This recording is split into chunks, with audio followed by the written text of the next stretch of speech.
Hey, boys and girls, and welcome to Linux Troubleshooting and Best Practices course. I have broken down this course in 5 different sections to meet your needs. In section 1, we'll go over the course overview, which we are doing right now, and I want you to please spend a couple of minutes with me and understand what exactly I have included in this course. So this way, it will be a lot easier for you to know or make a decision whether this course is the right fit for you. All right. In section 2, we'll go over troubleshooting best practices, and we will be covering basic rules of IT troubleshooting. We'll tell you how to follow policies and standards, and then I'll go over the patience that you should have to work with others. Moving on, we'll talk about the documentation that you should need in when you are troubleshooting. Then how to get online help. Also, we'll go over understanding issues before you make decision or jump on the gun. And we'll also talk about how or when you should involve the vendors whenever there's a need. And then we'll talk about the monitoring the logs, which is a very important tool or logs where you could find a lot of useful information that will help you troubleshoot more efficiently.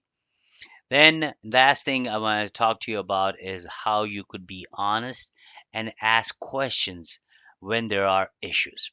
All right, moving on to section 3, we'll talk about conceptual troubleshooting. Things like we'll talk about cannot access the server, very basic thing. What are the things you should know? Who is who, and how you could get information from which person without wasting your time. Then we'll talk about when you have issues like cannot install operating system, you need to have some conceptual understanding before you start troubleshooting. We'll also talk about when VM, your virtual machine, is running slow. We'll talk about what is the program, what is the service, what are the difference between program, service, or application management, how you can manage these programs and services in terms of stopping, starting, or so on. Then we'll also talk about the resource system resource monitoring. All right, moving on to section 4, that's where we're going to set up our lab. So, lab meaning introduction to this section, we'll talk about how to design the lab, introduction to virtualization, we'll go through download and installation of VirtualBox, and then we'll create our new virtual machine.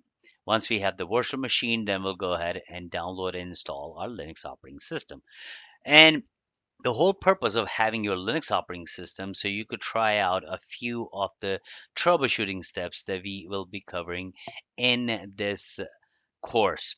And of course, many other troubleshooting that you could face when you are actually going through some corporate job or anything for that matter. All right.